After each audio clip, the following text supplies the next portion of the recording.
மகிமை உண்டாதாக.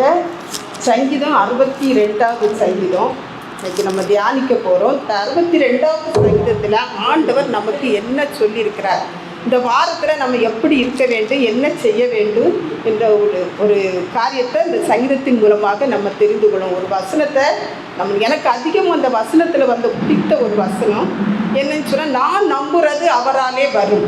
நான் நம்புறது, நான் நினைக்கிறது ஆண்டவராக இயேசு கிறிஸ்துவினால் மட்டும்தான் முடியும், மனுஷனால் யாராலும் முடியாது. கர்த்தர் மட்டும்தான் எனக்கு இந்த காரியத்தை செய்து முடிப்பார் என்ற ஒரு விசுவாசத்தோடு இன்னைக்கு இந்த சங்கீதத்தை பற்றி கேட்குற எல்லாரும், நான் நம்புறது, நான் நம்பி இருக்கிறது, என்னுடைய வாழ்க்கையிலே நான் நினைக்கிற எல்லா காரியத்தையும் கர்த்தர் தான் எனக்கு முடித்து கொடுப்பார் என்ற ஒரு விசுவாசத்தோடு இந்த சங்கீதத்தை கேட்போம். கர்த்தர் உங்களுக்கு இந்த வாரத்தில் இங்கே என்னென்ன காரியங்கள் கேட்கிறீர்களோ அது எல்லாவற்றையும் அவர் கொடுக்க வல்லவராக இருக்கிறார். இந்த சங்கீதத்துக்கு என்ன தலைப்பு வைக்கலாம்னு சொன்னால், தேவனின் அடைக்கலம். தேவன், ஏன்னா 4 இடத்துல சங்கீதத்தில் 12 வசனம் இருக்குது. 12 வசனத்தில் 4 இடத்துல அடைக்கலம். தாவீது தான் அந்த சங்கீதத்தை எழுதியிருக்கிறான். ஏன்னா கொஞ்ச காலமாகவே நம்ம ஒரு 10 வாரமாட்டே நம்ம தாவீதுக்கு சங்கீதத்தை தான் நம்ம தியானிச்சுட்டு வரோம். தாவீது எந்த சூழ்நிலையில் இந்த சங்கீதத்தை எழுதுனேன்னு சொன்னால், அவனுக்கு நெருக்கத்தின் மத்தியில், அவனுக்கு சவுலால் நெருக்கம், யாராலையும் ஒரு சமாதானம் இல்லாமல், ஒரு சந்தோஷம் இல்லாமல், அவன் மனச்சஞ்சலப்பட்டு வாழ்ந்த காலத்தில் ஆண்டவரை நோக்கி அவன் ஜெபிக்கிற ஒரு ஜெபம் ஆகும் இது. ஏன்னா ஜெபிக்கும் போது கர்த்தர் தான் எனக்கு எல்லா காரியத்தையும் செய்து கொடுப்பார். எந்த உறவுகளோ, உற்றார்களோ, நண்பர்களோ, இல்லைன்னு சொன்னால் என்னுடைய உடன் பிறப்புகளோ, என்னுடைய தாயோ தகப்பனோ எனக்கு காரியத்தை வாய்க்க பண்ண மாட்டார். ஆனால் ஆண்டவராய் இயேசு கிறிஸ்து மட்டும் என்னுடைய காரியத்தை வாய்க்க பண்ணுவார் என்ற ஒரு விசுவாசத்தோடு, ஒரு நம்பிக்கையோடு கர்த்தருடைய சமூகத்தில் ஜெபிக்கிறான். எனக்கு இதை செய்து தாங்க, இந்த காரியத்தை முடித்தாங்க என்று அவனுடைய சமூகத்தில் ஜெபிக்கிற ஒரு ஜெபம். ஏன்னு சொன்ன முதல் வசனத்தை பார்க்கும்போது, தேவனையே நோக்கி என் ஆத்துமா அமர்ந்திருக்கிறது, அவராலே என் ரட்சிப்பு வரும். அதே இதில் பார்க்கும்போது 5வது வசனத்தில் சொல்கிறாரு, என் ஆத்துமாவே தேவனை நோக்கி அமர்ந்தது, நான் நம்புறது அவராலே வரும், அவராலே என் ரட்சிப்பு வரும், அவராலே நான் எல்லா காரியத்தையும் கர்த்தர் எனக்கு முடித்து தருவார் என்று ஒரு விசுவாசத்தோடு சொல்லுறான். அடுத்தல பார்த்துட்டு ஏன் வரும்னு சொன்னால், அவர் தான் எனக்கு கண்மலை, என் கோட்டை, என் ரட்சிப்பு, என் உயர்ந்த அடைக்கலமானவர், அதனால நான் அசைக்கப்படுவதில்லை. யார் வந்தாலும், எப்பேற்பட்ட சூழ்நிலை, எத்தனை பெரிய யுத்தங்கள் வந்தாலும் நான் என்ன செய்ய மாட்டேன், அசைக்கப்பட மாட்டேன். கர்த்தர் எனக்கு துணையாக இருப்பார் என்ற ஒரு விசுவாசத்தோடு, ஒரு நம்பிக்கையோடு ஆண்டவருடைய சமூகத்தில் ஜெபிக்கிறான். ஏன்னா 3வது வசனத்தையும் 4வது வசனத்தையும் பார்க்கும்போது, அநேக தீங்கு செய்கிறாங்க, நீங்கள் எது வரைக்கும் ஒரு மனுஷனுக்கு தீங்கு செய்ய நினைப்பீர்கள், நீங்கள் அனைவரும் சங்கரிக்கப்படுவீர்கள். சாய்ந்த மதிலுக்கு, ஒரு மதில் ஒரு காம்பவுண்ட் இடிஞ்சு போகுது, இடிந்த சுவருக்கு அப்படிப்பட்ட ஒரு சூழ்நிலை வந்தாலும் கர்த்தர் எனக்கு அடைக்கலமாக, அரணும் கோட்டையுமாக இருப்பார், நான் நம்புகிறேன், எனக்கு இந்த ஆண்டவர் எனக்கு இதை செய்வார் என்ற ஒரு விசுவாசத்தோடு அவன் சொல்லுறான். அடுத்தால பாருங்க, அவனுடைய மேன்மையிலிருந்து அவனை தள்ளும்படிக்கு அவர்கள் ஆலோசனை பண்ணி அபத்தம் பேச விரும்புகிறார்கள், தங்கள் வாயினாலே ஆசீர்வதித்து தங்கள் உள்ளத்திலே சபிக்கிறார்கள். ஆசீர்வாதத்தையும் அவர்கள் சொல்லுவாங்க. அந்த எதிராளிகள் எப்பவும் மனசுக்குள்ளால ஒன்றை வச்சுட்டு வெளியே ஒரு காரியத்தை சொல்லுவாங்க. பார்க்கும்போது நல்லது போல் பேசிடுவாங்க, கொஞ்சம் தள்ளி போய் என்ன செய்வாங்க, நம்மளை இகழ்ந்து பேசிட்டு போவாங்க. இப்படிப்பட்ட சூழ்நிலை தான் தாவீது இருந்தான். அதே போல் இந்த சூழ்நிலையில் நீங்கள் யாராவது இருந்தீங்கன்னு சொன்னால், இன்றைக்கி ஆண்டவருடைய சமூகத்தில் எனக்கு கர்த்தர் எல்லா காரியத்தையும் வாய்க்க பண்ணி தருவார், நான் அசைக்கப்படுவதில்லை, நான் எப்பொழுதும் எனக்கு துணையாக இருப்பார், நான் அவரையே நம்புகிறேன். ஏன்னு சொன்னால், சவுல் எவ்வளவு நெருக்கத்தை கொடுத்தான் தாவீதுக்கு. எல்லாருக்குமே தெரிஞ்ச விஷயந்தான். சவுலால் தாவீது பயங்கரமான நெருக்கங்களும் யுத்தங்களும் எல்லாவற்றையும் இருந்தானா, சவுல் ஆண்டவர் தெரிந்து கொள்ளும்போது ஆண்டவர் எல்லா ஜனங்களுக்கு, இஸ்ரவேல் ஜனங்கள், சமஸ்த இஸ்ரவேலுக்கும் மத்தியில் தான் அவனை அபிஷேகம் பண்ணுறாங்க. அந்த அபிஷேகத்துக்கு அவன் பாத்திரனாக இல்லை. ஆனால் தாவீதை அபிஷேகம் பண்ணும்போது ஒரு குடும்பத்தில், அவன் குடும்பத்தின் மத்தியில், அவருடைய எல்லா சகோதரர்கள் நடுவில் அவனை அபிஷேகம் பண்ணுகிறார். ஆனால் எல்லா சமஸ்த இஸ்ரவேலுக்கு நடுவில் அவனை அபிஷேகம் பண்ணி அவன் என்ன செய்யலாம், கர்த்தருடைய வார்த்தைக்கு கீழ்ப்படியலை. கர்த்தருடைய வார்த்தை கீழ்ப்படியாதனால கோபம் அவனுக்கு பயங்கரமான பிரச்சனைகளை அவன் சந்திக்கிறனால தாவீதை எப்படியாவது, தாவீதை எனக்கு இடைஞ்சலாக இருக்கிறேன்னு தாவீதை கொலை செய்யணும், அவனை எப்படியாவது அழிக்கணும்னு சொல்லிட்டு ஒரு தீய மனசுடனே வாழ்ந்து வந்தான். ஆனால் தாவீது அப்படி இல்லை. அவனுக்கு குடும்பங்கள் இருந்தும் அவன் யாரும் அவனுக்கு உதவி செய்யலை. ஆனால் கர்த்தரை மட்டும் நம்பியிருந்தான். கர்த்தர் எனக்கு ஒரு குறையும் வைக்க மாட்டார், என்னை அசைக்க விட மாட்டார், நான் அவரையே நம்பியிருக்கிறேன். நல்ல ஜெபிக்கிறவனாக ஆண்டவர் ஒவ்வொரு நாளும் நிறைய பாடல்கள் எழுதி பாடல்கள் மூலமாக ஆண்டவரை துதிக்கிறவனாக காணப்பட்டதுனால அவனுடைய வாழ்க்கையில் ஒரு பெரிய அற்புதத்தை கண்டு கொண்டான். அவன் ஏன்னு சொன்னால் ஆண்டவராக இயேசு கிறிஸ்துவே என்ன தாவீதின் வம்சத்தில் வருகிறார். அதே போல் சவுலின் குடும்பமே எல்லாமே அழிந்து போகிறது. ஏன்னா கர்த்தருக்கு உள்ள வாழ்க்கையில் வாழலைன்னு சொன்னால் கர்த்தர் சவுலின் குடும்பம் முழுவதுமே அழித்து போடுறான். ஆனால் தாவீதின் வம்சம் என்ன செய்யுது? ஆசீர்வதிக்கப்பட்ட ஒரு வம்சமாக, ஆசீர்வதிக்கப்பட்ட ஒரு குடும்பமாக. ஏன்னா தாவீதுக்கு பின்னால் அவனுடைய மகன் அப்படி ராஜாதி அவனுடைய பேர் அழிந்து போகாதபடி கர்த்தர் பாதுகாத்து கொள்கிறார். அதனால் நம்மளை நம்பி நம்மளுக்கு எதிராளிகள் யார் இருந்தாலும் அவர்களை நம்ம பார்க்கவே வேண்டாம். கர்த்தர் எனக்கு நன்மை செய்தார், நான் எதிராளிக்கு ஆண்டவரே எச்சப்பா அவர்களை சந்தின்னு சொல்லிட்டு ஒரு சின்ன ஜெபத்தை சொல்லிட்டு நீ உன்னுடைய காரியத்தை நீ பார்த்தேன்னு சொன்னா கர்த்தர் உன்னுடைய காரியங்கள் எல்லாவற்றையும் வாய்க்க பண்ணி அவருக்கு நமக்கு நன்மை செய்ய அவர் வல்லவராக இருக்கிறார். ஏன்னு சொன்னால் அந்த 1வது வசனம் 2வது வசனம் அதே போல் 5, 6 2 இடத்துல அவர் சொல்கிறார், அவரே என் கண்மலை, என் ரட்சிப்பு, என் உயர்ந்த அடைக்கலமானவர், நான் அசைக்கப்படுவதில்லை. அடுத்தால சொல்லியிருக்காரு, என் ரட்சிப்பும் என் மகிமையும் என் தேவனிடத்தில் இருக்கு, பலனான என் கண்மலையும் என் அடைக்கலம் தேவனுக்குள் இருக்கிறது. எல்லா அடைக்கலும் தேவனுக்குள்ள தான் இருக்குது. எல்லா அடைக்கலும் கரண் எல்லாமே ஆண்டோடைய சமூகத்தில் தான் இருக்கிறது.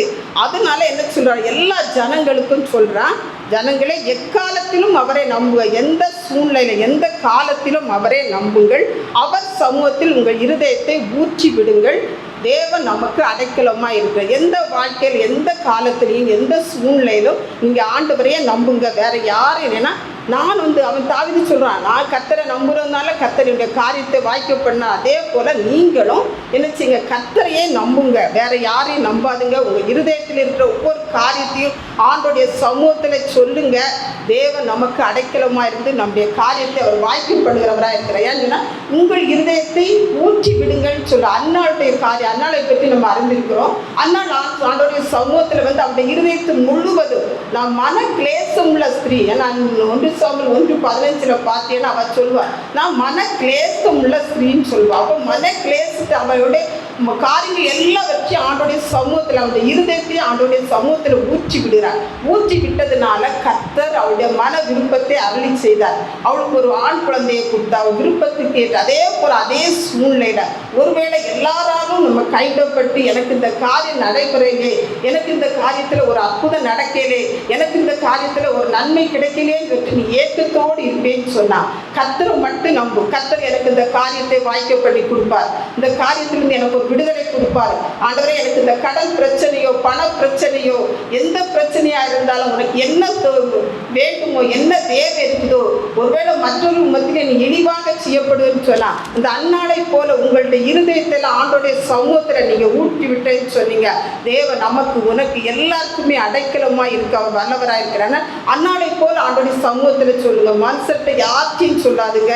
கர்த்தருடைய சமூகத்தில் இன்னைக்கு நீங்க கண்டிப்பா இந்த இடத்த விட்டு போகும்போது நீங்க உங்க இருதயத்தை ஆண்டோடைய சமூகத்தில் ஏசப்பா எனக்கு அன்னாளை போல எனக்கு நான் மன கிளேசத்தோடு வந்திருக்கேன்னு சொன்னா மன பாரத்தோடு வந்திருக்கேன்னு சொல்லிட்டு ஆண்டோடைய சமூகத்தில் நீங்க கேட்பீர்கள்னு சொன்னா கர்த்தர் உங்கள் இருதயத்தை அறிந்திருக்கிறார். உங்கள் இருதயத்துக்கு ஏற்ற பலனை அவர் உனக்கு கொடுக்க அவர் வல்லவராக இருக்கிறார். அடுத்தது பார்த்தீங்கன்னு சொன்னா கீழ் மக்கள் மாயும் மேல் மக்கள் பொய்யுமாமே, தராசிலே வைக்கப்பட்டால் அவர் எல்லாரும் மாயிலும் லேசானவர்கள்.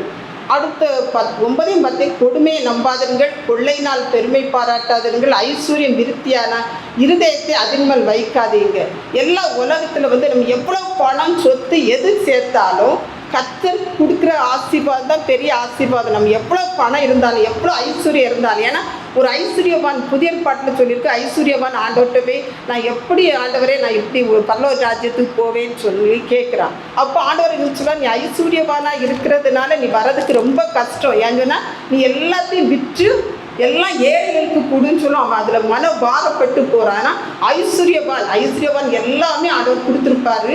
அவன் ஆண்டோடைய சமூகத்தில் கொடு. அவனுக்கு ஒருவேளை அவனுக்கு வீட்டில் ஒரு 10 கார் இருக்கலாம், 10 பைக் இருக்கலாம், பெரிய பங்களாவில் இருக்கிறான். அது ஐஸ்வர்யவான் கிடையவே செய்யாது. அது உலக பிரகாரம் நிறைய சேர்த்துக்கலாம். ஆனால் உன் வீட்டில் உனக்கு தேவையான ஒரு சின்ன காரோ ஒரு சின்ன பைக்கோ, உனக்கு என்ன தேவையோ, உனக்கு எப்போ எந்த காரியம் தேவையோ அதை கர்த்தர் கொடுப்பாரு. அதுதான் அந்த ஐஸ்வர்யம் தான் ஐஸ்வர்யமே தவிர நிறைய வச்சுட்டு இருக்கிறதுனால ஒன்றும் கிடையாது. நிறைய இடத்த வாங்கி போட்டிருக்கனால ஒன்றும் இல்லை. உன்னுடைய தேவை, உனக்கு ஒரு சின்ன வீடு வேணுமா, கர்த்தர் அந்த வீட்டை கொடுப்பார். உனக்கு ஒரு சின்ன இடம் வேணுமா, அது உனக்கு தேவை, உன் பிள்ளைகளுக்கு தேவைன்னு சொன்னால் கர்த்தர் செய்வார். ஆனால் ஐஸ்வர்யம் விருத்தியானால் இருதயத்தை அதன் மேல் வைக்காதுங்க. இருதயத்தை அந்த ஐஸ்வர்யத்தின் மேலே வைக்காதுங்க, அந்த பணத்துக்கு மேலே வைக்காங்க, அந்த பொருளுக்கு மேலே வைக்காதுங்க. கர்த்தர் மேலே மட்டும் வைங்க. கர்த்தர் எனக்கு இதை செய்தார், கர்த்தர் எனக்கு தந்தார் என்ற ஒரு விசுவாசத்தோடு இருக்கு. ஏன்னு சொன்னால் 1 தீமோத்தேயு 6:17 யாராவது 6:17 பாருங்க. இவ்வுலகத்திலே ஐஸ்வர்யம் உள்ளவர்கள் இருமாப்பான சிந்தை உள்ளவர்களாக இராமலும் நிலையற்ற ஐஸ்வர்யத்தின் மேல் நம்பிக்கை வைக்காமலும் நான் அனுபவிக்கிறதுக்கு சகலவித நன்மைகளே நமக்கு சம்பூர்ணமாய் கொடுக்கிற ஜீவனுள்ள தேவன் மேல் நம்பிக்கை வைக்கும். நமக்கு சம்பூர்ணமாக எல்லா காரியத்தையும் கொடுக்கிறது அந்த ஆண்டவராக இயேசு கிறிஸ்து. அவர் மேலே நம்பிக்கை வச்சு இந்த ஐஸ்வர்யத்தின் மேலே நம்பிக்கை வைக்காது. ஆனால் கர்த்தர் எனக்கு இதை கொடுப்பா, உனக்கு எது தேவையோ, உனக்கு வீடு இல்லையா ஆண்டோடைய சமூகத்தில் கேளு. ஆண்டவரே எனக்கு இந்த வீடு இல்லை, எனக்கு ஒரு வீடு தாங்க, நான் நம்புகிறேன் நீங்கள் எனக்கு செய்து கொடுப்பீங்க அப்படின்னு சொல்லி நீ ஆண்டோடைய சமூகத்தில் கேளு. கர்த்தர் உனக்கு கொடுப்பா. உன் பிள்ளைக்கு ஃபீஸ் கட்ட முடியலையா, ஆண்டோடைய சமூகத்தில் கேளு. கர்த்தர் எனக்கு உனக்கு கொடுப்பார். உனக்கு என்ன தேவையோ அதை கேட்பாரா. நான் தேவைக்கு மிஞ்சி ஆண்டோடைய சமூகத்தில் ஆண்டவரே எனக்கு இதைத்தாங்க அதைத்தாங்கன்னு சேர்த்து வைக்கணும்னு விரும்பாத, அதெல்லாம் வீண். ஆனால் உனக்கு என்ன தேவை, உனக்கு அதன் காலத்திலே நேர்த்தியாக செய்கிற கர்த்தர் உனக்கு செய்யணும்னு சொன்னால் நீ ஆண்டோட உன்னுடைய தேவைகளை மட்டும் சொல்ல. அந்த ஐஸ்வர்யத்தின் மேலே வைக்காத, அந்த ஐஸ்வர்யத்தை கொடுக்குற கர்த்தர் மேல் நீ வைத்தேன்னு சொன்னால் கர்த்தர் உனக்கு அற்புதத்தையும் அதிசயத்தையும் செய்ய அவர் வல்லவராக இருக்கிறார். அடுத்த 2 வசனத்தையும் வாசிக்கும்போது, தேவன் ஒரு தரம் விளம்பினார், 2 தரம் கேட்டிருக்கிறேன், வல்லமை தேவனுடையது என்பதே, கிருபையும் உம்முடையது ஆண்டவரிலே, தேவரீர் அவனவன் செய்க்கு தக்கதாக பலன் அளிக்கிறேன். அந்த வல்லமை எப்படின்னு சொன்னால் தேவனுடையது. வெளிப்படுத்தல் 19:1 நீங்கள் வாசித்தீங்கன்னு சொன்னால் 19:1 பாருங்க.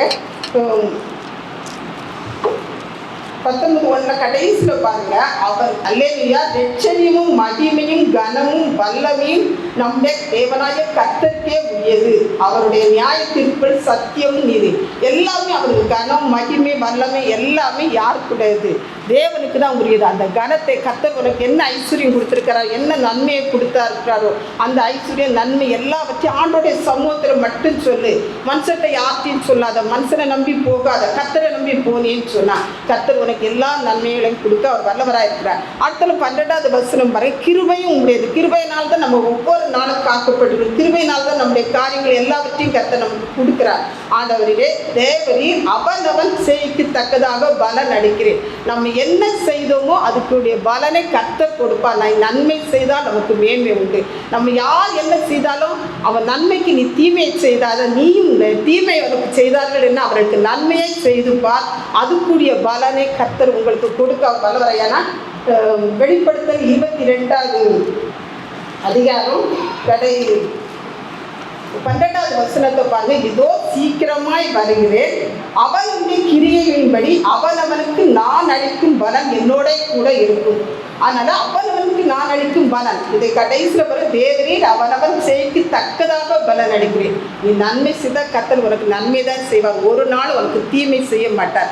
உனக்கு நன்மை செய்தாலும் மேன்மையாக தான் உன்னை வைத்திருப்பார். உனக்கு எவ்வளவு கஷ்டங்கள் பாடுகள் வந்தாலும் கர்த்தர் உனக்கு நான் ஒரு நாள் உன்னை கைவிடாமல் உன்னை காப்பார். ஏன்னா தாவீதை காத்த தேவன் ஆண்டவர் அன்னைக்கு அன்னாடின் ஜெபத்தை கேட்ட தேவன் இன்றைக்கு உன்னுடைய ஜெபத்தையும் கேட்டு உன்னுடைய காரியத்தையும் கேட்டு அவர் நான் நம்புகிறேன் ஏசப்பா எனக்கு இதெல்லாம் செய்து கொடுங்க. இன்னைக்கு அன்னாளை போல் ஆண்டோடைய சமூகத்தில் நீ ஒருவேளை பாரத்தோடு வந்திருப்பேன்னா கர்த்தர் உங்களுடைய ஜெபத்தை கேட்க உங்களுடைய பாரத்துக்கு ஏற்ற பலனை கொடுக்க அவர் வந்திருக்கிறார். ஏன்னா அதுதான் காலத்தில் நேர்த்தியாய் செய்கிறவர், அவனவன் செய்க்கு தக்கதாக பலன் அளிக்கிற தேவன். உனக்கு என்ன எந்த காலத்தில் வேணுமோ அந்த காலத்தில் கர்த்தர் உனக்கு கொடுப்பார். இல்லை நிறைய பிள்ளைகள் இருக்கிறீங்க, பிள்ளைகள் கண்டிப்பாக கர்த்தருடைய சமூகத்தில் கேட்கணும், எனக்கு ஞானத்தை தாங்க அப்படின்னு கேளுங்க. ஏன்னா தாவீதின் வம்சத்தில் வந்ததான் சாலமோன் நீதிமொழிகள் பிரசங்கி எல்லாமே எழுதியிருக்கான். பிரசங்கியில் முழுவதுமாக நீங்கள் வாசித்தீங்கன்னு சொன்னால் வாழ்க பிள்ளைகளுக்கு பிரசங்கி 12 கடைசி அதிகாரத்தை நீங்கள் வாசித்து பார்த்தீங்கன்னா அதில் எழுதியிருக்கோம், நீ வாலிபத்தில் இப்படி இருக்கணும், உனக்கு இப்படி இருந்தேன்னு சொன்னால் உனக்கு இன்னும் மேன்மை கிடைக்கும். எல்லா உலக பிரகாரமான எல்லா காரியமும் மாயை தான் சொல்லியிருக்கேன். அதனால் அந்த மாயை நம்பாத, கர்த்தரை மட்டும் நம்பு, கர்த்தரை மட்டும் பற்றிக்கொள். அத்தன் நீ செய்த நன்மைக்கேற்ற பலனை அவர் கொடுக்க வல்லவராக இருக்கிறார். நம்ம ஒருபோதும் அவர் கைவிடவே மாட்டார். நான் நம்புறது அவராலே வர நம்பிக்கைக்கு மேலாக ஆண்டவர் மேலே கண்டிக்கவே. ஏன்னா நான் நம்புவதற்கு ஏதில்லாது இருந்த போலும் அவர் தான் எல்லாவற்றையும் செய்கிறவர். அவர் செய்கிற கர்த்தர் உங்களுக்கும் எனக்கும் எல்லாருக்கும் வந்திருக்கிற எல்லாருக்கும் இந்த வாரம் நீ கேட்கிற காரியத்தை கர்த்தர் முடித்து கொடுப்பார். அந்த விசுவாசத்தோடு போங்கள். கர்த்தர் உங்கள் காரியங்களை வாய்த்துக் கொள்வாராக. ஆமென். கர்த்தர் தாமே இந்த வார்த்தைகளை ஆசீர்வதிப்பார்.